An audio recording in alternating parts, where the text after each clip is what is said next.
Toudoudoudou. Bonjour, ici Ginette Paquette et bon retour aux nouvelles express de l'EMS. Aujourd'hui, aux dernières nouvelles, 2 élèves fréquentant l'école publique la plus reconnue sur l'île, l'École internationale de Montréal, sont portés disparus depuis presque une semaine. Les élèves nommés Khadija Ahmed et Catherine Starikov, toutes les deux âgées de 16 ans. Khadija a des cheveux noirs, mesure 152 cm, puis a des yeux brun foncé puis brun pâle dans le soleil. Catherine a des cheveux blonds, mesure 165 cm, a des yeux bleus et bruns. Elles portaient leurs uniformes de l'école de couleur grise avec des lignes blanches. Les investigateurs les cherchent dans tous les environs de la ville de Montréal, pourtant qu'elles ont été aperçues pour la dernière fois avant leur disparition dans la ville de Westmount, près de l'école, ont témoigné quelques de leurs camarades de classe. Nous serons maintenant en direct avec Francis, l'investigatrice qui s'occupe de l'enquête des 2 finissantes disparues. Bonjour Ginette, tu vas bien? Oui, merci Ginette. Et toi? Oui, je vais très bien, merci. Par contre, il fondent beaucoup aujourd'hui et ça gâche mes cheveux.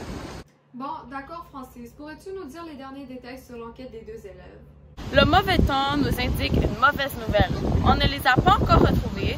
Cependant, quelques habitants du canal vivant dans les condominiums avoisinants, puis quelques insurgents et pigeons ont confirmé de les avoir remarqués ici, au canal à Chine, près de l'écluse Saint-Gabriel, hier soir autour de 10 h de l'après-midi, portant d'autres vêtements que leur uniforme scolaire. Notamment, c'est dans cet arrondissement au sud-ouest dont elles résident toutes les 2. Croyez-vous que les parents sont complices dans cette affaire, puisqu'elles restent dans les environs et sachant qu'elles ont changé d'habit et rôdent pendant la nuit dehors? C'est affirmatif qu'elles habitent près. Ainsi, nous avons développé une hypothèse que les parents de l'élève peuvent avoir aidé à organiser cette fuite puisque celles-ci ont coulé plusieurs cours durant l'année scolaire 2020-2021. En plus que nous n'avons pas reçu de leurs nouvelles depuis qu'ils ont été déclarés disparus. Néanmoins, on abdique cette version car nous ne voulons pas se faire poursuivre par ceux-ci. Nous croyons donc que celles-ci vont poursuivre leur... Est-ce que je vois bien? Oh! Que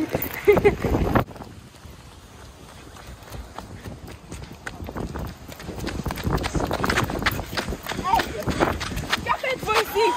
Pourquoi n'êtes-vous pas à l'école? Avez-vous une raison valable? Je suis tannée. Je me suis enfuie de l'école car je voulais plus être assise chaque minute en cours à écouter le monologue du prof qui semble jamais se terminer et les élèves qui jouaient au fond de la classe.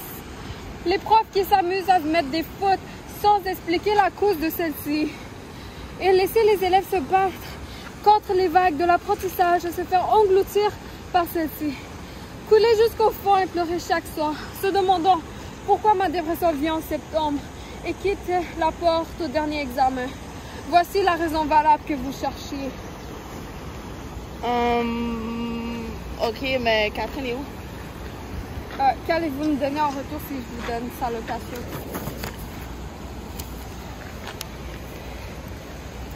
D'accord, je vous montre les petits. Got the camera skill. La voici, Catherine. Que faites-vous dans la rue? Qu'est-ce que tu fais ici, Catherine? Enlevez la caméra, je n'ai pas envie de vous parler.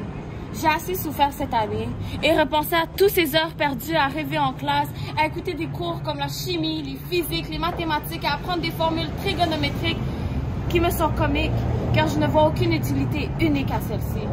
Cette marche de 10 mois qui semble interminable et qui m'engloutit dans la noirceur de mes propres pensées. Puis tous nos camarades qui dégagent une énergie superficielle que tu ne reverras plus jamais par la suite. Cette place qui sent le mensonge, qui nous apprend des apprentissages essentiels, pourtant que dans notre monde, nous devrions apprendre les affaires et le commerce au lieu des formules et textes qui prennent de l'espace dans notre coffre à mémoire. Formidable! Merci de partager votre expérience avec nous aujourd'hui. Francis, c'est très surprenant leurs histoires. Que penses-tu maintenant de l'École internationale de Montréal secondaire, puisque celle-ci n'avait que des commentaires péjoratifs à ce sujet? Honnêtement, je crois qu'il faut y penser 2 fois avant d'envoyer nos élèves à cette école, car celle-ci demande beaucoup de détermination et de persévérance pour réussir jusqu'à la fin des études dans cet établissement scolaire. En addition, ce n'est pas la première fois qu'il y a une fuite d'élèves dans l'histoire de cette école. Dans le futur, nous suggérons à cette école d'adopter des programmes qui vont plus motiver les élèves à réussir et à bien poursuivre leur cheminement d'avoir suivi les nouvelles aujourd'hui avec nous et à la prochaine! Tout.